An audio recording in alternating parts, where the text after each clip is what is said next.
élèves. Alors dans cette vidéo, on va faire l'association des conducteurs ohmiques, ou autrement dit l'association des résistances. C'est clair? Alors on va faire l'association, on va commencer bien sûr avec l'association en série. Après on va faire l'association en parallèle. C'est clair? Bon, alors on va faire plusieurs résistances en série. R1, R2, ainsi de suite jusqu'à Rn. Ça marche. Alors toute cette branche est parcourue par le courant, par une intensité de courant I. Alors bien sûr, au bord de chaque résistance, il y a tension U1, tension U2 et la tension UN. Alors tout ça est équivalent de quoi? Il est équivalent d'une résistance, bien sûr, de valeur R équivalente, d'une résistance équivalente, parcourue par l'intensité de courant I. Alors la tension au bornes de toutes ces résistances, c'est U, et au bornes de cette résistance équivalente aussi U. Ça marche? Alors, pour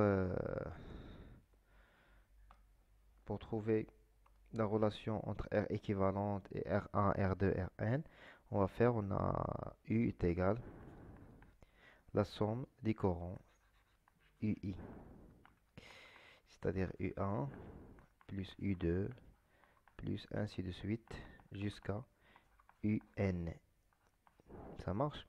Alors, d'après la loi d'Ohm,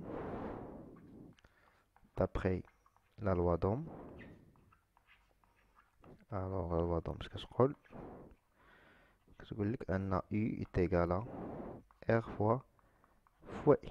Ça marche? Alors, on va remplacer U1 par R1 fois I, plus R2 fois I, plus ainsi de suite jusqu'à Rn fois U fois I, pardon, fois I, fois I. Alors, comment je peux effacer ça? Alors, je vais effacer ça. Très bien. Très bien. Alors, fois I. Alors, en général, la branche d'IN1, on peut remarquer que dans la même intensité qui traverse toutes les trois résistances, ou bien toutes les résistances de la branche. Alors, on a même intensité de courant, on peut factoriser par I.